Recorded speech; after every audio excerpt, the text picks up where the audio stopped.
마가복음 7장 24절부터 보시겠습니다.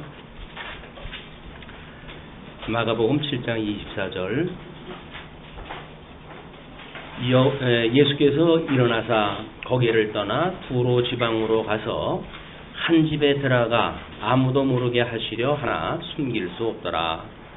이에 더러운 귀신 들린 어린 딸을 둔 한 여자가 예수의 소문을 듣고 곧 와서 그 발 아래에 엎드리니, 그 여자는 헬라인이요 수로베니게 족속이라 자기 딸에게서 귀신 쫓아내 주시기를 간구하거늘, 예수께서 이르시되 자녀로 먼저 배불리 먹게 할지니 자녀의 떡을 취하여 개들에게 던짐이 마땅치 아니하니라. 여자가 대답하여 이르되 주여 올소이다마는 상아래 개들도 아이들이 먹던 부스러기를 먹나이다. 예수께서 이르시되 이 말을 하였으니 돌아가라. 귀신이 내 딸에게서 나갔느니라 하시매, 여자가 집에 돌아가 본즉 아이가 침상에 누웠고 귀신이 나갔더라. 오늘 우리들이 확인할 내용은 7장 24절로 8장 26절까지의 내용입니다. 오늘 제목을 증험과 성취로 증거라고 이렇게 제목을 잡아놨어요. 신명기 18장 22절에 보시게 되면 우리 주보에 소개를 갖다 해드렸는데, 만일 선지자가 있어 여호와의 이름으로 말한 일에 증언도 없고 성취함도 없으면 이는 여호와께서 말씀하신 것이 아니요 그 선지자가 제 마음대로 한 말이니 너는 그를 두려워하지 말지니라 라고 모세오경에 기록이 되어져 있는데, 물론 모세오경에 기록되어진 이 말씀은 선민국가가 약속의 땅 가나안 땅에 들어가 가지고 성취되어졌던 사건이기도 합니다. 자, 그러면 역사적 배경을 우리가 한번 확인을 해봐야 될 것 같습니다. 일단 우리 모세가 신명기에서 이 글을 쓴 것은 이미 애굽에서 종노릇하고 있었던 이들이 400년 동안 종노릇한 자리에서 하나님께서 우리 율법을 십계명을 주시면서 그 서문에 이제 내가 너희를 애굽의 종노릇한 너희들을 열조의 언약을 기억을 하고 불러낸 여호와이라라고 하는 그런 그 서문과 함께 십계명을 소개를 했다 합니다. 그 이야기는 뭐냐면 이제 이스라엘 백성들이 가나안 땅, 약속한 가나안 땅에 들어가서 살게 되어질 때에 이 모세의 계명, 이 모든 계명에 의해 가지고 죄인임을 깨닫고,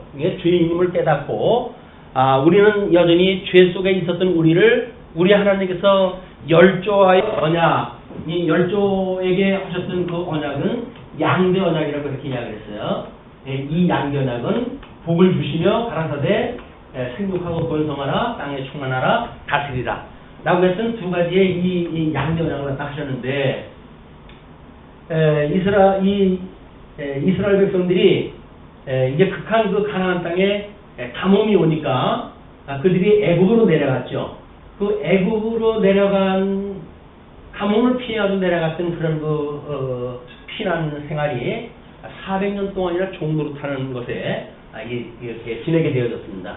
그때 하나님께서 400년이 지난 후에 물론 아브라함에게는 약속을 한 겁니다. 너희들이 이제 이 애굽의 이방에 내려가서 그 이방의 계기 되어야 되겠고 4대 만에 내가 너희들을 불러내리라. 약속되어진 대로 이제 되어지는 역사지만 이 모세로 하여금 이제 이스라엘 백성들을 이끌고 출애굽을 했다 한 뒤에 계명을 주셔요. 그리고 여기서 출애굽을 했다 했을 때 20대 이상으로 나온 사람들, 출애굽한 사람들은 다 광야에서 40년 동안 이제 세대 교체라도 하시고, 그리고 신명기가 모세오경 제일 끝자락에 있는 그 부분이에요. 그래서 세대 교체가 완전히 되어진 뒤에 이 교체되어진 새로운 여기서 출생되어졌거나 24 이전에 출애굽을 갖다 했거나 이런 사람들을 대상으로 해가지고 지금 재교육을 갖다 했던 내용이에요. 이 재교육을 갖다 한 것이 신명기의 내용인데, 신명기에서 이야기할 때 이제 선지자를 내가 보낼 터인데 그 선지자의 말을 하나님의 뜻을 이제 전하는 자리니까 귀를 기울여야 되겠죠. 그러나 그들이 전했던 이 선지자가 전하는 말에 증언이나 성취가 없다고 한다면 이거는 내가 보낸 자가 아니다 이렇게 이야기를 해요.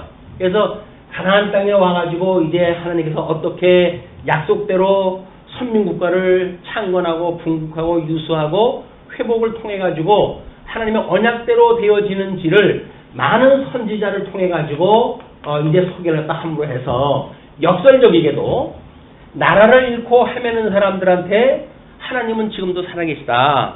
그러니 너희들은 그 하나님을 믿고 너희들은 거기에서 이제 돌아올 때에 다시 그 회복에 참여할 수 있도록 해라. 라고 하는 그런 메시지를 끊임없이 선포했다 하죠. 그러나 뭐 그때나 지금이나 여전히 거짓 선지자가 등장했다 해가지고 이제 이들의 이 가나안 유대 사람들로 하여금 바벨론의 포로 생활을 거부하기도 한다든지 이런 그 역사가 거짓 선지자들에 의해서 나타나는 거예요. 근데 거짓 선지자의 특징은 이 증언과 성취가 없다는 겁니다.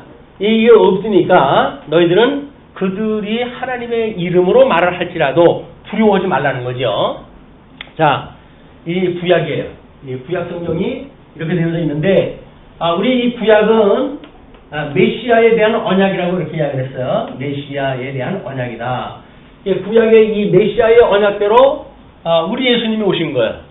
우리 예수님이 이 구약의 언약대로 오셨는데 그래서 예수님이 이뤘던 그 역사를 우리는 신약성경이라고 이렇게 이야기를 하고 이거를 그리스도 성취 사건이다 이렇게 이야기를 하는 겁니다. 그래서 예수님이 오셔가지고 하시는 모든 일들은 내가 구약에서 언약되어진 메시아야 그리스도야 라고 하는 걸 증거하시는 것이 그리스도의 역사예요.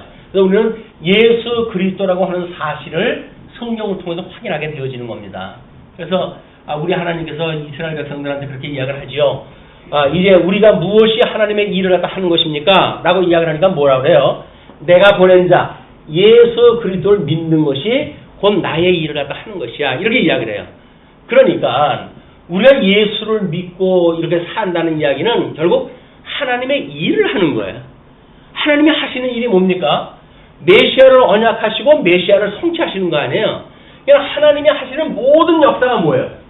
하나님이 하시는 모든 역사가 메시아에 대한 언약을 하시고 메시아에 대한 성취를 하심으로 해서 이거를 하나님이 하시는 일이니까 하나님이 하시는 일을 우리가 성경을 통해서 믿게 되어졌을 때 우리는 예수 그리스도를 믿지요.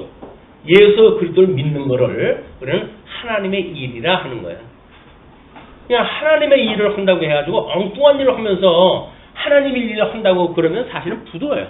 전부 우리 하나님의 기뻐하신 뜻대로 우리가 이게 하나님의 일을 하는 것이 아니라 어떤 우리들이 만들어 놓은 이걸 우리가 이제 인본주의라고 이렇게 이해합니다. 인본주의적인 하나님이 없다고 하는 사람들이 만들어낸 종교 또는 기독교, 거짓 기독교도 마찬가지입니다. 그런 걸 통해 가지고 종교 행위로 전락시키는 일이 바로 하나님의 일이 아니라 자기네 일인 거예요. 인간의 일인 거예요. 물론 이 인간은 사단의 종로로 되어져 있기 때문에 종의 노릇을 하다 하는 것이죠. 자, 이런 자들의 했던 일들이 예수님이 오셨을 때에 지금 장로들의 전통을 가지고 예수님을 공박을 한 거예요. 자, 우리 전통은 모세 때로부터 이제 만들어져 왔고, 그리고 바벨론 포로 유수 때에 공고히 되어졌다고 그렇게 이야기를 했어요. 그렇게 해가지고 전통이 되어진 장로들의 유전을 예수님의 제자들이 손 씻는 일을 하지 않냐고 먹었다고 하는 일로 해가지고 예수님한테 고발하는 사건이 7장 1절로부터 23절까지 지난 시간에 우리가 확인했다 한 겁니다. 자, 그러면 왜 거짓 선지자가 말한 것, 증언과 성취가 없다고 한다면 두려워하지 말라고 하는 이 말씀을 우리 인용 구절로 사용했다 했는가? 중요한 그 이유예요. 왜냐하면 여기서 전통으로 이야기하던 장로들의 유전, 이것은 우리가 끊임없이 이걸 우리가 교조라고 이렇게 이야기를 했어요. 교조주의 또는 여기서 말하고 있는 율법주의들이 말하는 그 조항에 대한 이야기들이에요. 무엇인가를 인간이 행함으로 해가지고 하나님의 의를 이루시겠다는 거죠. 이 인간들이 하는 일이에요. 우리가 어떤 인간의 행위를 가지고 이 인간의 행위를 가지고 하나님의 의를 우리가 이룬다라고 생각을 하는 것이 인본주의란 말이에요. 복음에는 하나님의 의가 나타나서 믿음으로 믿음에 이르게 하나니 오직 의인은 믿음으로 말미암아 산다고 이렇게 이야기를 했죠. 그러니까 우리 이 예수 그리스도가 하나님의 의로 이 땅에 오신 분이에요. 복 있는 우리 하나님의 근원 되시는 하나님께서 예수 그리스도를 이 땅에 보내주셔가지고 창세전에 이미 예정되어졌고 그리고 복을 받기로 선택되어진 이런 그 백성들을 우리 예수님을 통해서 구원을 갖다 해내시는 일, 구속하시는 일이야말로 바로 이 사망 권세에 있던 우리들 중 몇을 불러내가지고 하나님의 자녀로 삼아주시는 놀라운 대속의 사건이란 말이야. 그런데 예수님이 이 땅에 오셨는데도 불구하고 이게 말씀이라고 그랬어요. 우리 예수님은 말씀, 천지를 창조하신 말씀이에요. 그 하나님이 인간의 모습을 입고 낮아지셨다고 해서 이때 7장 1절에 보게 되면 유대인들 중에 특별히 서기관들이 참여를 했다 하죠. 이 서기관은 하나님의 말씀을 연구하는 자라고 이렇게 이야기를 했어요. 말씀을 연구하는 자들이 전통을 가지고 말씀의 근원 되신 예수 그리스도를 공격을 했단 말이에요. 이게 웃기는 일이죠. 예수님께서 물론 이제 그때 우리가 이제 지난 시간에도 우리 그 계명 어김을 꾸짖는다든가 또는 거기에서 그 고르반이라고 하는 사건을 가지고 꾸짖고 또 사람의 본질상 이렇게 타락되어져 있는 인간, 타락되어진 그 인간은 이미 가지고 있는 것이 악이기 때문에 이 악에서 우리들로 하여금 나오는 것이 전부 너희들의 범죄 행위다. 이걸 이제 지난 시간에 우리가 확인할 때 했어요. 그러니까 우리는 죄를 짓기 때문에 죄인이 되는 것이 아니라 죄인이기 때문에 죄를 짓는 거예요. 이걸 놓치게 되면 인간이 스스로 뭔가를 의를 행해가지고 하나님 앞에 바르게 보이겠다고 그러니까 하나님이 웃으시는 거예요. 왜? 인간이 할 수 없기 때문에 우리 예수님을 보내주셨거든요. 예수님만이 하나님의 의로 마땅히 하나님이 기뻐하시는 뜻을 따라서 온전한 제사를 드림으로 해서 모든 이 죄 안에 있던 사람들 가운데 선택하기로 예정되어진 며칠 하나님이 불러내셨다라고 하는 대전제를 가지고 지금 본문을 우리가 확인하다 하는 겁니다. 그런데 24절서부터 소개되어진 것이 물론 이게 지금 예수님께서 고향에서 복음을 증거하다가 배척당함으로 해가지고 이방인 지역에서 일어나는 일들이에요. 지금 이미 유대인 고향이라고 하는 이 이야기는 이것이 유대 지역이라고 하는 것을 우리가 생각할 수가 있겠고 여기서 배척되어짐으로 해가지고 지금 이방인 쪽으로 장소를 또 옮기셨다는 이야기는 공간적으로 이미 유대인들이 버려버린 이런 그 메시아를 이방인들에게 복음을 증거한다는 이게 전체 공간적 배경이 여기서 이미 있어진 겁니다. 자, 그런데 지금 그 이방 지역에 두로 지방으로 갔는데 거기에서 모든 사람에게 모르게 하시려고 하나 숨길 수가 없더라. 근데 이걸 갖다 이제 예수 그리스도의 메시아의 은익사상이라고 이렇게 이야기를 해요. 메시아의 은익사상. 그러면 메시아가 스스로 숨는다고 하는 그런 그 의미거든요. 이 사람들은 이것이 그냥 예수님이 자꾸 당신을 나타내지 않게끔 하니까 그를 어떤 쪽에는 긍정적으로 어떤 건 부정적인 사건 속에서 은익사상이 나타나거든요. 이유를 모르니까 그냥 은익사상이다 이렇게 이야기를 해요. 근데 은익사상이라는 이야기는 예수님께서 이게 증언과 성취가 되시는 분으로서 이미 구약성경의 메시아가 되어졌기 때문에 아무리 당신이 숨겨도 드러날 수밖에 없는 진리의 빛이 되신 걸 갖다 증거하시는 역설적인 사건이에요, 이게. 사상 사람들은 예수님이 당신을 숨긴다 이렇게 보지만은 물론 예수님이 숨기죠. 그런데 역설적이게도 드러난다고 하는데 우리가 방점이 지켜야 되는 거야. 예수님은 숨는데도 불구하고 하나님의 아들로 드러나셔요. 왜? 진리의 빛이 되시는 분이니까. 그래서 이런 그 이유로 해가지고 너희들은 말 아래 등을 주는 것이 아니지 않느냐. 그러니 너희는 세상의 등불이다. 이렇게 이제 우리한테 소개를 다 하시죠. 그래서 메시아가 어떤 분인가는 세상 만사가 지금 다 드러내고 있는 일이래. 일반 계시에서 일어나는 사건들이 전부 예수 그리스도 사건이에요. 뭐 우리가 가정을 이루는 사건이 뭡니까? 그것이 아담과 하와의 사건이고 그것이 예수 그리스도가 그의 신부된 교회의 사건이란 말이에요. 그게 결국은 뭐예요? 우리들이 일반적인 이 삶을 살아간다는 기본 요소, 가정생활이 예수 그리스도를 증거하는 일반 계시적인 역사란 말이에요. 근데 거기서 예수 그리스도를 우리는 배울 생각은 안 하고 어떻게 하면 우리가 부부금실이 좋고 어떻게 하면 뭐 아름다운 가정을 꾸리고 하는 인간적인 걸로 생각을 하니까 하나님에 대한 건 관심이 없는 거야. 세상 사람들이 어떻게 생각할까에 우리는 관심이 있지 하나님이 우리를 어떻게 생각할까는 별로 관심이 없어요. 누가? 예수를 믿는다고 하는 우리들이. 이것이 우리들한테 유감이란 말이야.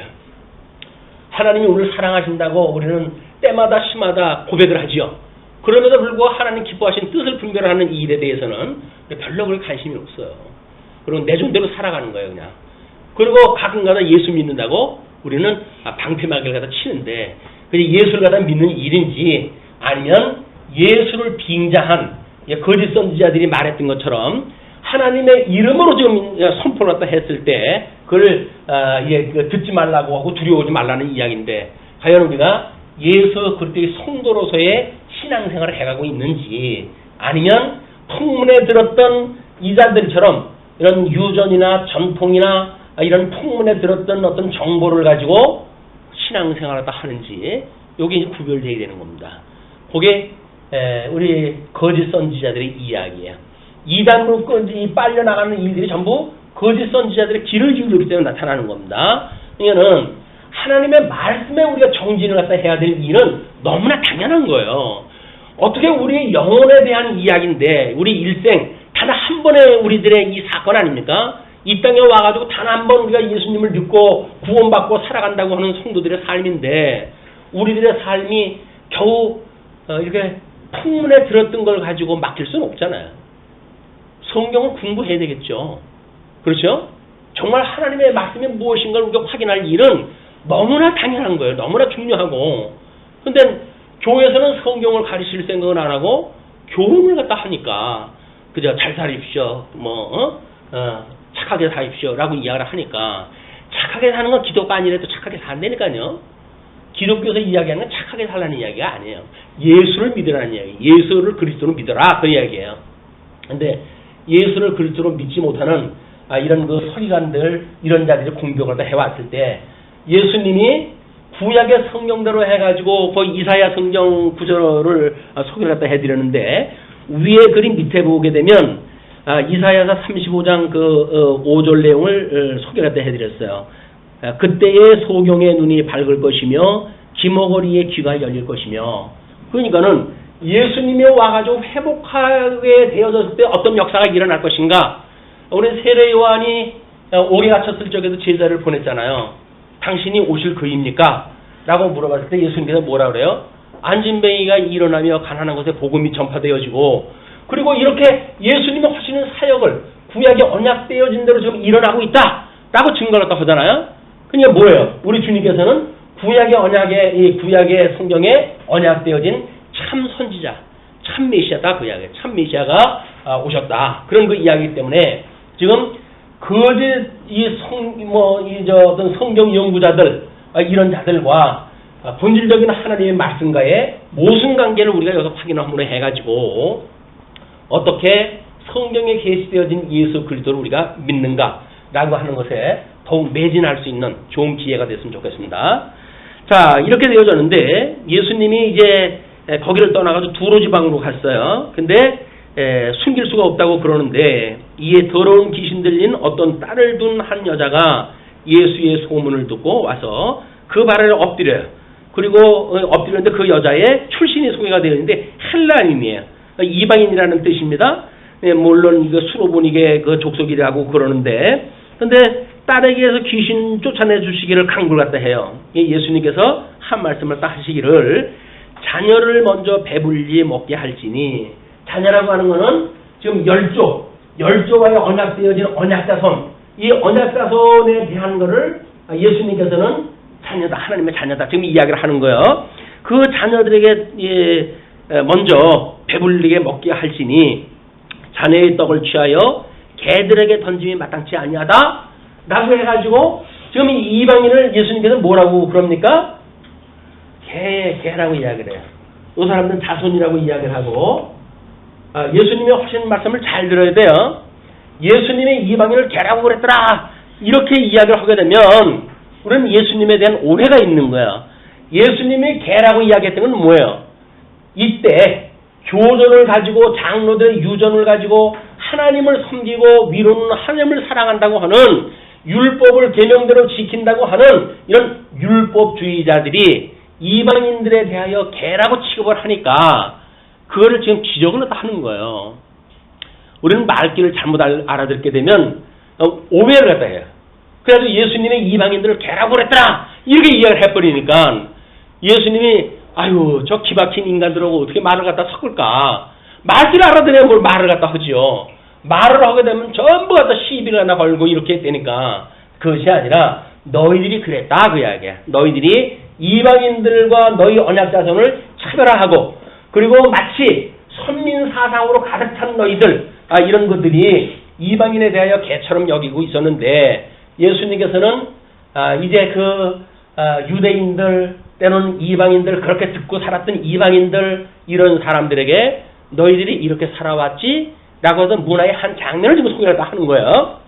자 그렇게 하니까 이 여자가 뭐 그런 말 듣는데 아주 이골이 났어요. 그냥 손을 이유가 하나도 없습니다. 왜? 개나 소나 다 그렇게 이야기를 하니까.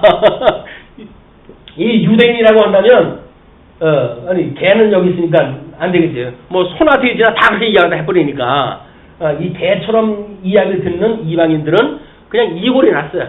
당연히 그런 사람들한테 그렇게 들으려니 그러니까 뭐라 그래요?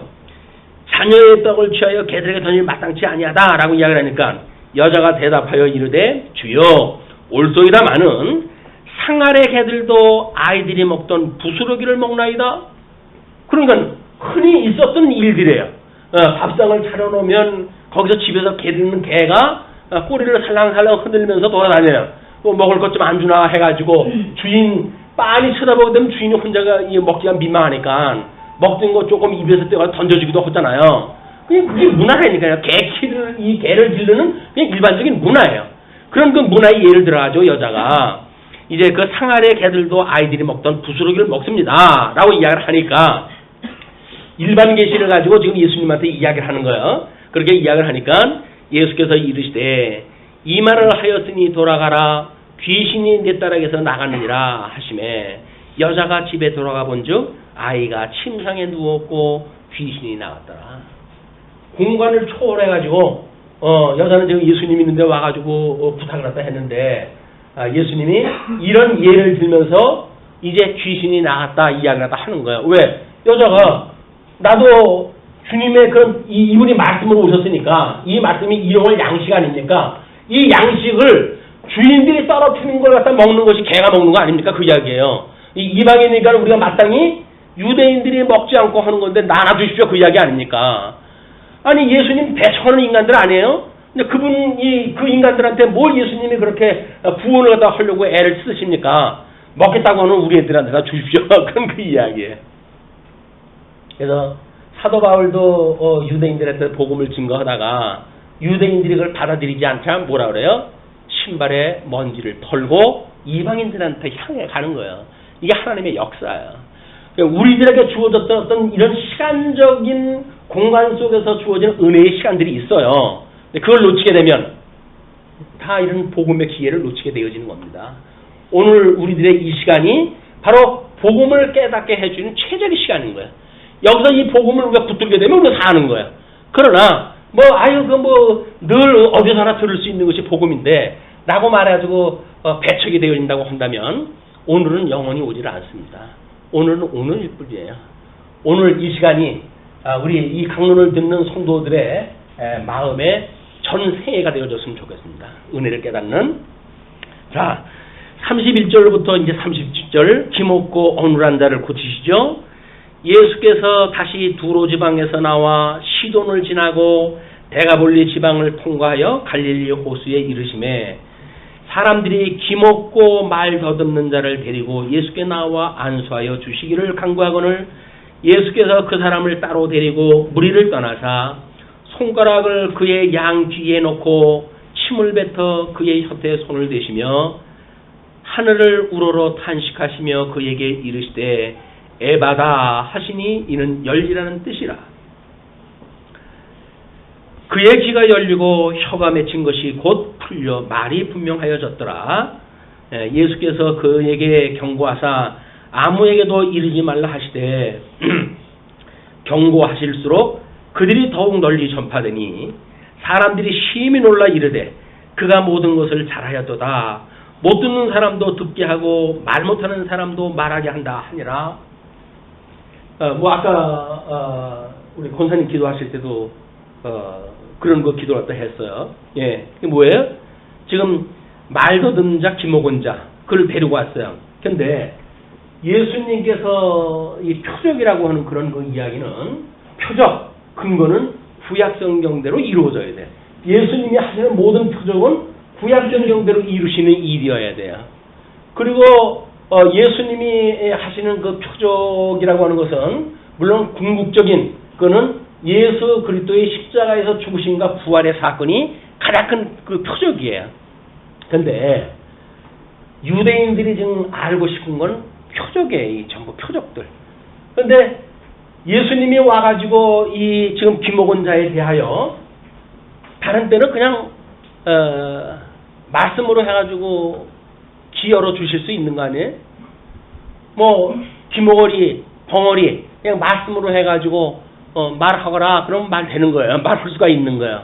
그런데 왜 특별히 이 사건에서는 귀에다가 손가락을 넣는다든지 이런 일을 갖다 할까요? 요것도 요때 당시에 이들이 행했던 어떤 신유의 행위 절차들이에요. 이들이 했던 행위예요. 그대로 예수님이 이제 하고 이들이 했을 적에는 귀머거리가 이 말을 들었다고 하는 그 이야기는 아마 별로 없었을 거예요. 벙어리가 말을 갖다 해야 됐다는 이야기도 별로 없었을 거예요. 근데 그때 가져간 요식적인 행위로 해가지고 신유의 행사를 할 적에는 그런 일을 갖다 했단 말이에요. 근데 너희들 지금 증언과 성취가 없지? 그럼 내가 이제 너희들이 했던 방식으로 해가지고 증언과 성취를 보여줄게. 근데 귀에다가 손을 꽂고 그리고 침을 뱉어가지고 혀에다 대고 이런 이들이 했던 행위를 그대로 하셨어요. 근데 어떤 사건이 일어났습니까? 그의 귀가 들리기 시작을 하고 혀가 풀려가지고 말을 하게 됐어요. 뭐예요? 증언과 성취가 있었단 말이에요. 이 사람들한테. 이사야가 이미 예언했던 그 예언의 역사가 예수님을 통해서 그대로 성취가 되어지는 거야. 이렇게 유전을 가지고 공격했던 자들에게 그들이 했던 문화의 양식을 그대로 가지고 너희들은 안 되는 거지. 그 이야기는 뭐예요? 너희들은 그러므로 가짜야. 그 이야기예요. 너희들은 적그리스도야. 그 이야기예요. 지금도 우리가 이 성경을 통해 가지고 하나님 말씀을 이해를 못하게 되면 이단의 밥이 되어지는 거야. 우리 인생은 단 한 번 왔다 가는 인생이라고 이야기를 하는데 거짓자들에게 우리 영혼을 팔아먹고 인생 버릴 수는 없잖아요. 근데 진리를 가르친다는 우리 교회는 안 오고 엉뚱하게 거짓 이 진리를 가르치는 거기에는 그렇게 젊은이들도 많고 그런지 몰라요. 왜 그럴까요? 이게 하나님의 행하신 역사라니까요. 그 자들을 이런 거짓말에 미혹되어지는 자를 어떻게든지 끌어다가 우리 교인 만드는 것이 우리들이 할 일일까요? 소용이 없어요. 진리가 선포되지 않나 그건 아무런 의미가 없습니다. 이 자리가 차고 넘치면 뭐래요? 진리를 들을 사람들이 없다고 한다면 소용이 없는 일이지. 그러나 우리 주님께서는 오늘도 하나님의 말씀이 무엇인가의 본령을 우리한테 깨닫게 하시고 그러므로 이렇게 거짓말로 풍문으로 들었던 이야기 또는 가짜로 해가지고 우리 아마 장로교회 그 이단의 줄기는 박장로라고 하는 그런 교회로부터 시작되어진 거 아닙니까? 거기서부터 해가지고 그래가지고 저쪽에 이천성 목사라든지 또는 이런 모든 지금 이단의 뿌리가 거기서부터 나오는 거예요. 신비주의로 해가지고. 근데 아직도 자기가 선지자라고 이야기를 하고 자기 이긴 자라고 이야기를 하고 자기가 이제 그 교주가 되어가지고 많은 사람들이 미혹하며 살아가는 거야. 또 젊은 사람들은 거기 미혹되어져 가지고 가정생활을 포기하고 자기 삶을 포기하고 이런 그 일들이 지금도 일어나고 있다. 남의 일 같지 않지 않습니까? 예수님이 오셨을 때 번듯한 사람들이에요. 그런데도 불구하고 예수님을 정죄했던 것처럼 지금도 우리의 삼위일체 하나님이신 성령 하나님을 부정하고 자기가 보혜사라고 이야기를 했다 하는 이런 막말을 하는 이단 종파가 아직도 만연하고 있는데 지금 우리가 하나님 말씀 연구하는 거 뭐로 하시겠습니까? 하나님 말씀 연구하면 다 소용없어요. 다 소용없다. 자, 이렇게 해가지고 이제 그 사람의 그 치유의 사건이 끝났어요. 기먹고 오르는 자를 고치시고 8장 1절로 10절 4,000명을 먹이는 사건이 소개가 되어집니다. 큰 무렵에 또 큰 무리가 있어 먹을 것이 없는지라 예수께서 제자들을 불러 이르시되 내가 무리를 불쌍히 여기노라. 그들이 나와 함께 있은지 이미 사흘이 지났으나 먹을 것이 없도다. 만일 내가 그들을 굶겨 집으로 보내면 길에서 기진하리라. 그 중에서 멀리서 온 사람들도 있느니라. 자, 우리 오병이어의 사건도 마찬가지지만 이건 특별히 이방인 지역에서 이방인들을 대상으로 해가지고 이제 하는 것이 우리가 4,000명을 먹인 사건이라고 이렇게 이야기를 했습니다. 근데 예수님께서 양식으로 오신 분 아니에요? 양식으로. 이때는 먹는 걸 관심이 있어가지고 손 씻고 먹지 않았다는 걸 시비를 거는 자들이니까 예수님께서 하나님의 말씀을 먹는 것이 무엇인가에 대한 그거를 지금 4,000명을 먹이는 사건으로 보여주시는 거예요. 그러면서 제자들이 대답하되 이 광야 어디서 떡을 얻어 이 사람들로 배부르게 할 수 있으리까? 예수께서 미르시되 너희에게 떡 몇 개나 있느냐? 이르되 7이로소이다 하거늘 예수께서 무리를 명하여 땅에 앉게 하시고 떡 7개를 가지사 축사하시고 떼어 제자들에게 주어 나누어 주게 하시니 제자들이 무리에게 나누어 주더라. 하나님의 말씀을 먹는 자들에게는 육의 양식을 하나님께 준비하신다는 거예요. 그러니까 우리 주님께서 산상수훈에서 뭐라 합니까? 너는 그의 의와 나라를 구해. 그리고 무엇을 먹을까 마실까 이런 걸로 해가지고는 염려하지 마라. 이렇게 이야기를 했어요. 왜 그럴까요? 이 의와 나라를 구하는 것이 예수 그리스도를 구하는 거예요. 이것이 하나님의 일을 갖다 하는 거예요. 하나님의 하는 본령의 일을 갖다 하는 자들에게 하나님께서 육신, 이 영을 담고 있는 육이 살아가는 방법에 대하여 하나님께서 주시지 않겠습니까? 당연히 주시는 거 아니겠어요? 하나님이 하시는 일이 이미 우리의 말씀을 우리가 간직하고 말씀을 지키는 일이라고 한다면 의와 나라를 구하며 살아가는 모든 성도들에게 필요했던 모든 것들은 하나님 다 준비가 되어져 있다. 그 이야기예요. 근데 우리가 이거는 믿는다 그러면 이거는 못 믿어요. 예. 우리 교회도 특징이 이거는 믿어요. 열심히 믿어요.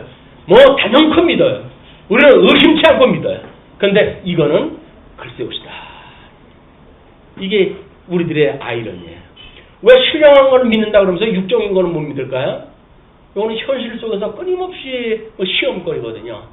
근데 이 시험거리를 가지고 이 시험에 대해서 우리가 의심의 눈초리를 보내야 되는데 내가 정말 그의 의와 나라를 구하며 살아가는가 아니면 나의 뭔가를 위해서 뭘 살아가는가 라고 하는 이 본령에 대한 거에 우리는 의심을 결코 안 해요. 우리는 믿음의 확신 가운데 살아간다고 생각이 들어요. 그런데 이 시험 문제에 각에서는 우리는 여전히 찝찝해요. 주님께서 다른 사람들보다 좀 마리는 음식을 주시면 어떨까? 기름진 음식을 주셔야 되지 않을까? 비싼 옷을 입게 해주셔야 되지 않을까? 다른 사람보다 좀 귀하게 여겨주셔야 되지 않을까? 라고 해가지고 세상 사람들이 추구하는 것 그대로 추구하고 있어요. 나는 안 그래요. 그래? 안 그러시는 분 있어요? 세상 사람들이 추구하는 소위 세속적 가치라고 하는 이 가치를 주님의 몸된 교회에서도 그대로 우리가 가치를 여긴단 말이에요. 주님의 몸된 교회가 왜 평수가 넓어야 되고 왜 성도가 많아야 되고 왜 여기서 아름다운 찬양대에 찬양 소리가 있어야 되고 목사가 가운을 입고 뭔가 이렇게 멋있게 보여야 될 이유가 뭡니까? 세속적 가치 추구예요. 차별화를 갖다 해가지고 목사는 여러분들하고 좀 다릅니다. 그러므로 저는 가운을 입어야 되겠고 그래서 여기에 좀 뭐 몇 줄을 짜리 갖다 입어야 되겠어요. 이거 상가집에서도 계급장이 나 있는데 근데 적어도 이 뭐 제사장이 입는 옷인데 이거 레벨이 좀 달라야 될 거 아니겠어요? 한 석 줄짜리, 넉 줄짜리로 해가 탁 두르고 그래가지고 하면은 좀 폼나겠죠. 이쪽 같이란 말이에요. 이쪽 같이. 여기는 뭐 몇 년짜리 됐든 그냥 뭐 입으면 되는 거 아니겠어요? 이게 왜 여기서 400수짜리 옷이 필요합니까? 400수짜리 옷이 필요한가요?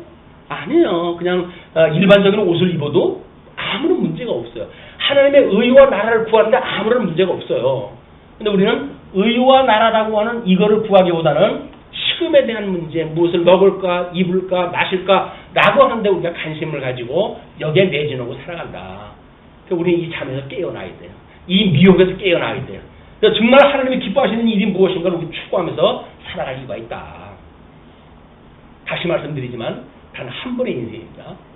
이거는 다음에 다시 돌아올 기회가 없어요. 단 한 번의 기회예요. 다시 우리는 이 인생 접으면 끝이에요. 그렇다고 한다면 이 단 한 번의 기회인데 어쩌시렵니까? 아직도 이 허황되기 짝이 없는 세속적 가치를 추구하며 살아가시겠습니까? 아니면 영원한 하나님의 그런 그 뜻의 말씀에 우리가 귀를 기울이고 그걸로 인해 가지고 우리가 모든 걸 기뻐할 수 있는 우리가 이런 그 하나님의 뜻을 구하는 성도의 생활을 할 것인가? 요걸 지금 예수님께서 이야기를 하시는 거예요.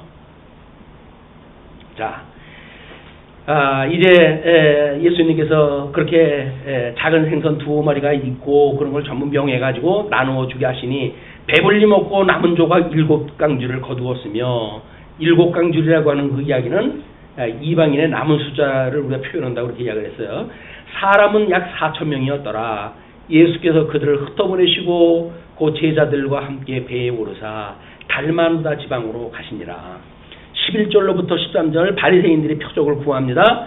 바리새인들이 나와서 예수를 힐단하며 그를 시험하여 하늘로부터 오는 표적을 구하거늘 예수께서 마음속으로 깊이 탄식하시며 이르시되 어찌하여 이 세대가 표적을 구하느냐?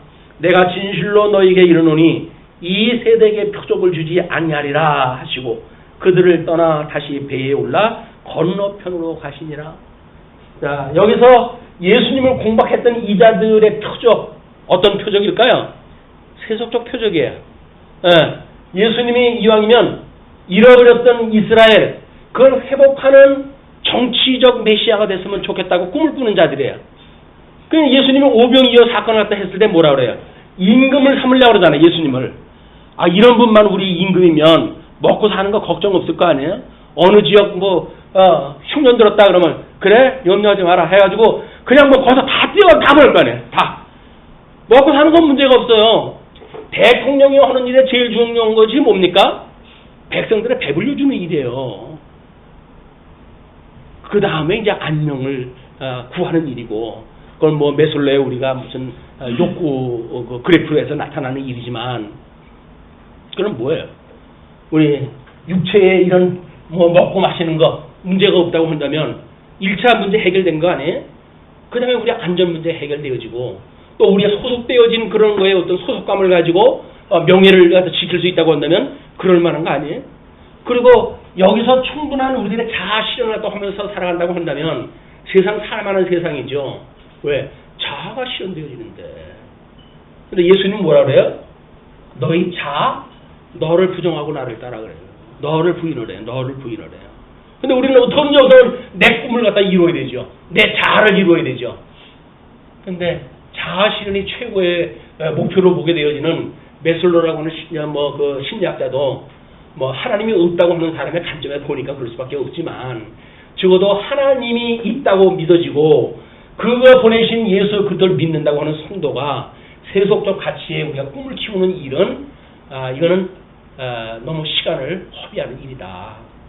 물론 뭐 의와 나라를 구하는 그런 그 입장으로 해가지고 얼마든지 일반 계시적인 이 가치를 우리가 해갈 수가 있어요. 그러나 여기서 말하는 가치는 여전히 주를 위한 가치지 나를 위한 가치가 아니란 말이야. 우리 무엇을 하든지 주 안에서 주를 위하여 살아가는 일이에요. 이제 성도는 아직도 나를 위해서 뭘 살아간다고 생각을 한다면 이거는 인본주의적인 발상에서 아직 벗어나지 못한 거다. 자, 이제 14절로부터 21절을 보시게 되면 바리새인들의 누룩경계와 제자들의 무지가 이제 소개가 되어집니다.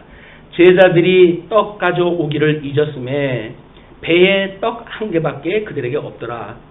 그래서 한 개는 있어요. 요거는 우리 떡 몇 개를 가지고 나눠주셨던 예수 그리스도를 기억하는가에 대한 문제.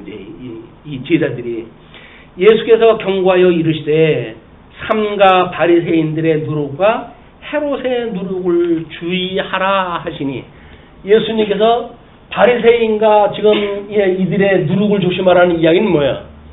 여전히 교조주의적인 것, 세속적인 것, 이거를 지금 조심하라는 거야. 이 말씀이 아닌 장래의 유전을 가지고 이것이 진리인 양 이렇게 살아가는 자들을 경계하라는 이야기가 아니겠어요? 그렇게 안 들리십니까? 이거 우리 그냥 이렇게 순서대로 읽어나가면 당연히 그렇게 들리죠. 그런데 그 현장에 있었던 제자들 어떻게 나타나는지 그 현상을 한번 보시죠. 제자들이 서로 수군거리기를 이는 우리에게 떡이 없음이로다 하거늘. 야, 우리가 도시락 안 가져왔다고 주님께서 뭐라고 그러나 보다. 야, 일국강줄이나 나무 썼는데 그거 좀 넉넉하게 가지고 올 걸 달랑 떡 하나 가져왔더니 예수님께서 봐라, 바로 지적하지 않느냐? 그게 이쪽 사람들이 가지고 있는 관점으로 보는 거예요. 제자들도 아직 믿음이 없어요. 그래가지고 보는 관점이 이 사람들하고 전혀 다르질 않아요. 그리고 겨우 이제 신앙 고백을 또 할 때, 뒤에 나오지만 신앙 고백을 또 할 때 그것도 이렇게 살던 자 입에서 신앙 고백이 나오니까 예수님께서 내가 한 거 아니야, 하나님께서 주신 거야, 이렇게 이야기하는 거예요. 자, 참 어떻게 인생이라는 건 아무리 살아도, 아무리 복음을 들어도 서로 수군거리기를 이는 우리에게 떡이 없음이로다 하거늘. 예수께서 아시고 이르시되 너희가 어찌 떡이 없으므로 수군거리느냐? 아직도 알지 못하며 깨닫지 못하느냐? 너희 마음이 둔하냐? 이해합니다. 우리 인식의 원리를 이야기할 때 우리는 성령께서 하나님의 말씀을 듣게 하시고 그러면 깨달아, 알고, 믿어, 그 다음에 경외하게 하시는 것이 우리 인식의 성령, 인식의 주관자이신 우리 이 인식의 주관인 성령이 확신이 일하였어요. 하나님의 말씀을 듣게 되면 제일 먼저 깨달아지는 거야. 근데 오늘 어떤 신문의 제목을 보니까 하나님은 신은 사람의 내 속에 있다. 이렇게 해가지고 소개를 했더라고요.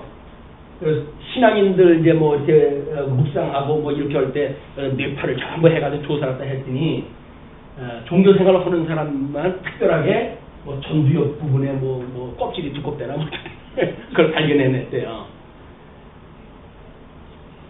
참 어떻게 하면 좋아요.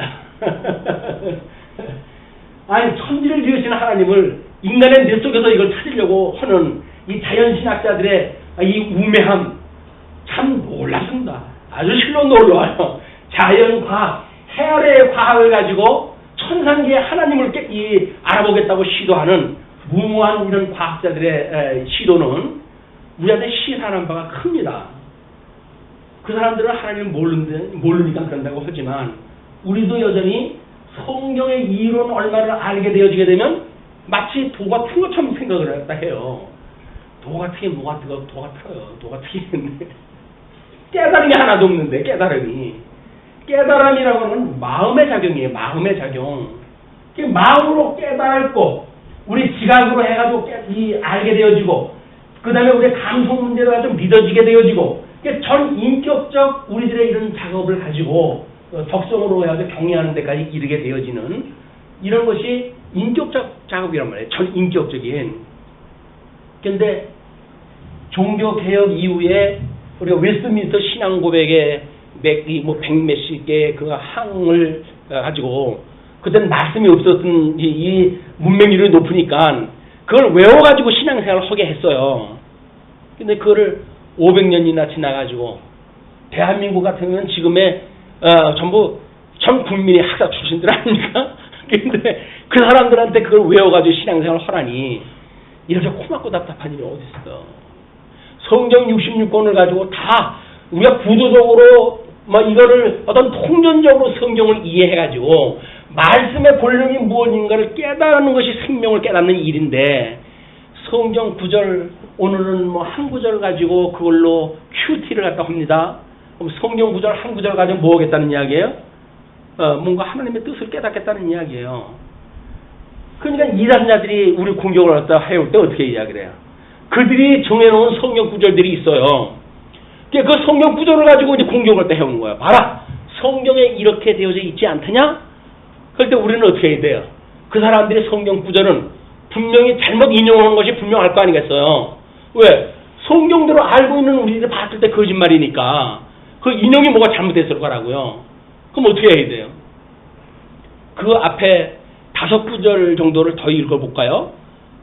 그냥 읽으라고 그래야 돼요. 그래야 자기가 이야기하는 거고 전혀 다른 이야기가 나오는 걸 봐야 입을 다물고 가지요. 그 사람한테 같은 구절을 가지고 뭐 옳으니 그르니 해가지고 아무 소용이 없어요. 그냥 앉아가지고 그 뒷구절 5구절만 더 읽어보세요. 앞구절 5구절만 더 읽어보세요. 스스로 무너져요. 왜?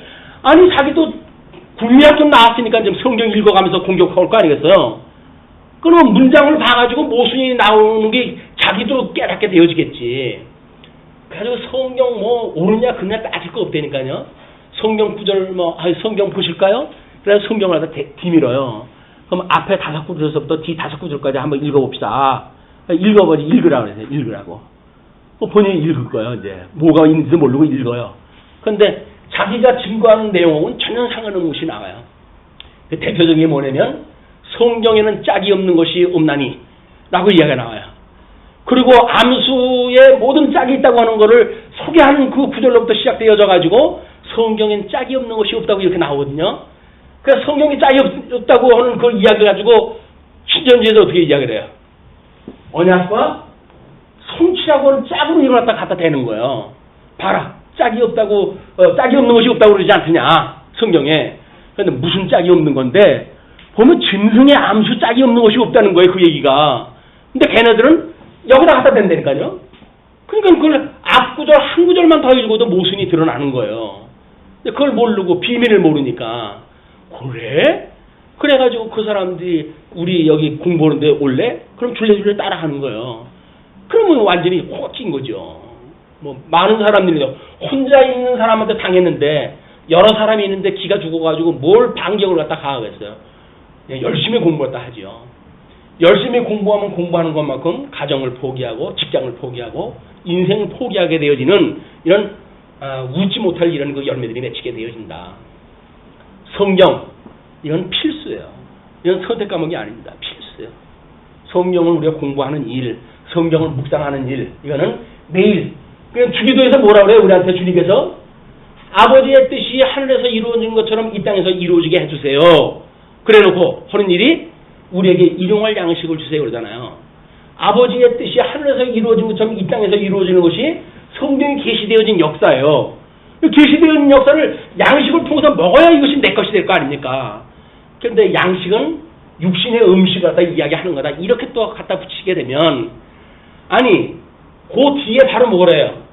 무엇을 먹을까 마실까 염려하지 말어. 그걸 구하는 건 이방인들이나 구하는 거야.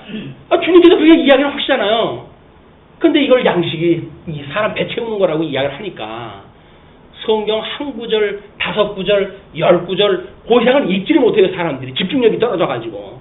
그 사람들이 이단의 특징이에요. 이단의 특징. 집중력이 떨어져가지고 성경 이렇게 줄기를 따져가지고 한 장을 읽어내지를 못한다니까요.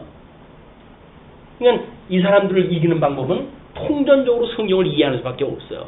그 사람들을 이기기 위해 사는 건 아니죠. 이들이 적그리스도임에도 불구하고 그리스도의 하니까 세상 끝나는 적그리스도가 일어나가지고 주님의 몸된 교회를 어지럽힌다고 하니 우리는 마땅히 선한 싸움을 싸워야 될 거 아닙니까? 전신갑주로 무장해야 될 거 아니겠어요? 그럼 성령의 검을 갖추지 않고 뭘로 우리가 공격을 하겠어요? 우리한테 공격 무기는 하나밖에 없어요. 이 말씀. 자, 그렇게 해가지고 이 대적의 무리를 우리가 싸워서 이길 수 있는 이런 것이 성경 연구밖에 없다. 뭐 연구 다 하기는 힘드시니까 연구는 그래도 제가 열심히 하고 여러분들은 그래도 공부는 하셔야 될 거 아니겠어요? 연구는 못 하시더라고. 자, 그러니까 그 예수께서 아시고 이제 그랬어요. 야, 아직도 깨닫지 못하느냐? 너희가 눈이 있어도 보지 못하며 귀가 있어도 듣지 못하느냐? 이게 어떤 게 그렇죠? 우상이 그래, 우상이. 돌덩어리를 만들고 금으로 만들고 했기 때문에 그냥 눈이 있어도 보지 못하고 귀가 있어도 듣지 못하는 것들이에요. 네, 그러는데 너희가 우상 덩어리는 알잖아. 거기서 진정한 자유를 입었다고 한다면 이제는 너희의 눈으로 볼 수가 있어야 되고 귀가 있으니까 들을 수가 있어야 되겠지. 또 성령이 오시게 되면 내가 한 말을 기억나게 할 것이라고 그랬으니 하나님의 말씀을 기억할 것이다. 그것이 여기에 이제 18절에 이야기가 된 겁니다. 또 기억하지 못하느냐? 내가 떡 5개를 5,000명에게 떼어줄 때에 조각 몇 바구니를 거두었더냐? 이르되 12이니이다. 이런 건 알아요. 또 7개를 4,000명에게 떼어줄 때에 조각 몇 광주를 거두었더냐? 이르되 7이니이다. 이르시되 아직도 깨닫지 못하느냐? 하시니라. 역사적인 사실을 이야기할 적에는 대답을 한다니까요. 12바구니 남았죠. 7광주리 남았죠. 이렇게 대답은 잘해요. 자기는 들었을 때 일이니까. 근데 아직 깨달음이 없어? 내가 지금 뭘 말하는지 몰라? 그런 그 이야기예요. 예수님은 참 답답했을 거예요. 그럼 더 있어요. 이건 이 정한 이치고 성령이 오시게 되면 깨닫게 하실 일이니까 예수님께서는 당신의 사역을 그냥 감당을 하십니다. 자, 22절로부터 26절까지 벳세다서 침을 발라서 소경을 고치셔요. 벳세다의 이름에 사람들이 맹인 한 사람을 데리고 예수께 나와 손대시기를 구하거늘. 손대시기를 구하는 거는 아까도 봤죠. 귀에다가 손 놓는 걸 봤으니까. 또 자기네들이 어떤 전통적 방식에 의해서 전통적 방식. 지금도 뭐 우리 TV에서 건강 지키는 여러 가지 전통적 방법을 갖다 우리한테 알려주잖아요. 그렇죠. 예. 손대시기를 구하거늘 예수께서 맹인의 손을 붙잡으시고 마을 밖으로 데리고 나가사 눈에 침을 뱉으시고 그에게 안수하시고 무엇이 보이느냐 물으시니 쳐다보며 이르되 사람들이 보이나이다. 나무 같은 것들이 걸어가는 것을 보나이다 하거늘. 사람이 흐릿해가지고 마치 나무가 지나가는 것처럼 그거 보인대요 라고 이야기하거늘 이에 그 눈에 다시 안수하심에 그가 주목하여 보더니 나아서 모든 것을 밝히 보는지라. 예수께서 그 사람을 집으로 보내시며 이르시되 마을에는 들어가지 말라 하시니라. 자, 이 사람들이 어떤 전통 방식을 따라가지고 이제 고쳐주는 일을 한 거예요. 소경의 눈을 뜨게 했어요. 근데 제자들한테 아직도 깨달음이 없느냐? 라고 한 말 뒤끝에 왜 마가는 이 소경의 눈 떠주는 작업을 소개를 했을까요? 마가는 지금 성령의 감동을 받아가지고 마가복음을 기록한 사람 아니겠습니까? 근데 여기서 깨달음이 없느냐? 라고 이 얘기를 또 하시다가 느닷없이 왜 소경이 눈을 뜨는 그런 그 장면을 마가는 소개를 했을까? 이것이 성령께서 해가시는 역사를 우리한테 알려주시는 거예요. 예수님이 이렇게 하셨던 일들은 이제 성령이 내가 이제 나는 너희들을 버리고 이제 다시 올라가게 될 거야. 이것이 다음 장에서 소개되어지는 내용입니다. 사역과 예고로 증거하는 내용 중에 3차례 이제 주님이 가실 걸 갖다가 순환받을 걸 갖다가 예고를 갖다 하거든요. 그러면서 예수님이 가시게 되면 아니 생업을 다 포기하고 당신을 따라가는데 당신이 떠난다고 한다면 우리는 뭐란 말입니까? 이렇게 이야기할 수밖에 없잖아요. 그러니까 너희는 염려하지 마. 내가 이제 가게 되면 성령을 너희한테 보내줄 것이야. 다른 보혜사 성령이 너희에게 오게 되면 내가 너희들과 함께 있으면서 일렀던 모든 말들을 기억나게 할 것이다. 라고 이야기했다 하면서 앞으로 깨달아짐에 있을 거를 갖다 이야기했다 해주는 거예요. 그 역사가 제자들한테는 아직 미래형으로 소개가 되어진 거예요. 성령이 오시지 않은 상태에서 이야기를 한 거야. 그런데 우리는 성령이 약속대로 오순절 성령이 오셨고 성령이 오시게 되면 너희들이 권능을 얻고 예루살렘과 온 유대와 사마리아 땅까지 이르러 나의 증인이 되리라 그랬잖아요. 그러니까 성령이 오셔가지고 우리가 이 권능을 받았어요. 예수 그리스도로 말미암아 놀라운 권능을 받고 이 권능은 말씀의 권능입니다.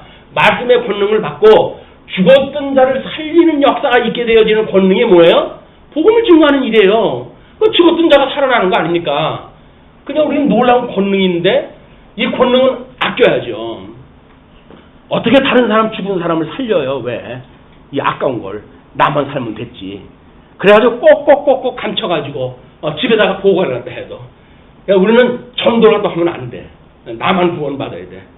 이게 도대체 무슨 신들 우리한테 권능을 주신다는 이야기는 예수를 그리스도 소개하게 되어지게 되면 땅에서 매면 하늘에서 매이고 땅에서 풀면 하늘에서 풀린다고 하는 이 놀라운 제사장의 권한을 우리한테 준 거 아닙니까? 그러면 이거를 우리 사랑하는 사람들한테 소개해야 될 거 아니에요. 예수를 믿어야 내 영혼이 살게 되어지는 거다. 육신의 걸로 보고 깨닫는 걸로 아무 소용이 없어. 그냥 예수를 믿고 구원을 받았으면 좋겠다. 형제요 자매요 라고 해가지고 그냥 전도라도 하는 거란 말이에요. 이게 땅끝까지 이르러 우리한테 증인이 되어진다고 그러지 않았어요. 증인이 뭐예요? 성도들에게 나타나는 경험, 이게 증험, 우리 성도를 통해서 이 등장되어질 성취 사건 뭐예요? 증인이죠. 증인. 나도 하나도 변화도 안 돼. 말씀을 듣는다고 하는데 하나도 변화가 안 돼. 증언이 없는 거예요. 다른 사람들 복음도 증거 안 해. 뭐예요? 증언이 없는 거예요. 믿음에 대한 확신도 없어요. 그냥 증거할 내용도 없어요. 그 증거를 못 하는 거예요. 그걸 억지로 가지고 그냥 증거를 또 하라고 하니까 팜프렛이나 돌리고 이렇게 해서 증거를 또 하는 걸로 끝나지 않습니까? 우리들의 이 전도는 우리의 전인적인 삶 자체가 증인의 삶인 거예요. 그렇잖아요? 그냥 여기서 가정생활하는 것이 그 증거라니까요. 그리고 뭐 이웃에서 우리 직장생활하는 것 이게 다 증거예요.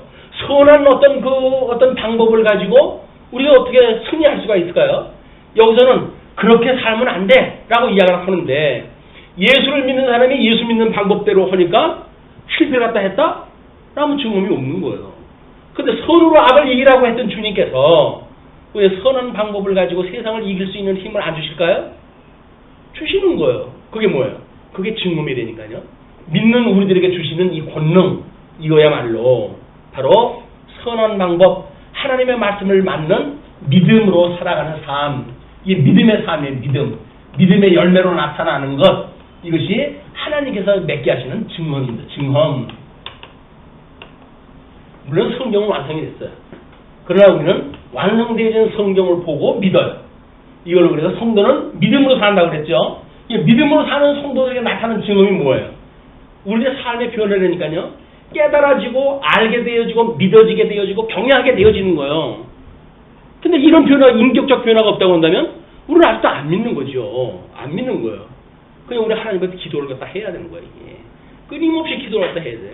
우리가 우리에게 죄진 자를 용서해 준 것처럼 우리 죄를 용서해 주시고 우리를 시험에 빠지지 않게 하시고 우리를 악에서 구하소서 끊임없이 구해야 되는 거예요.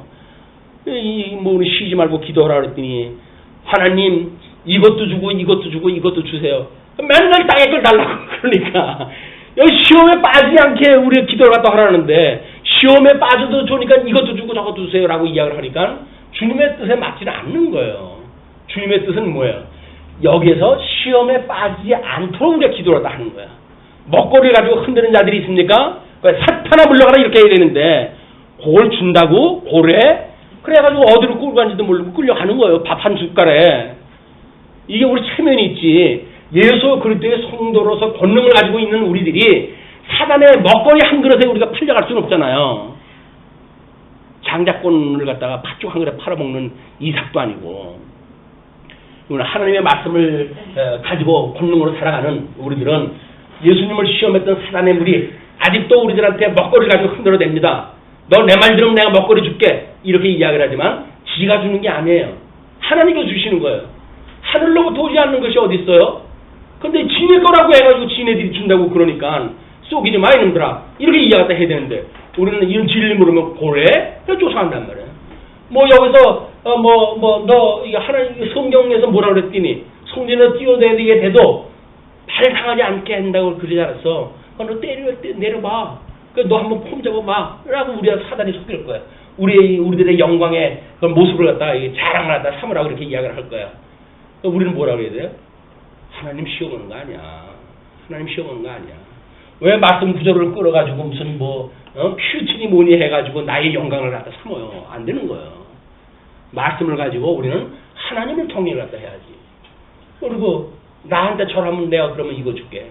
나한테 절하라고 시켜요.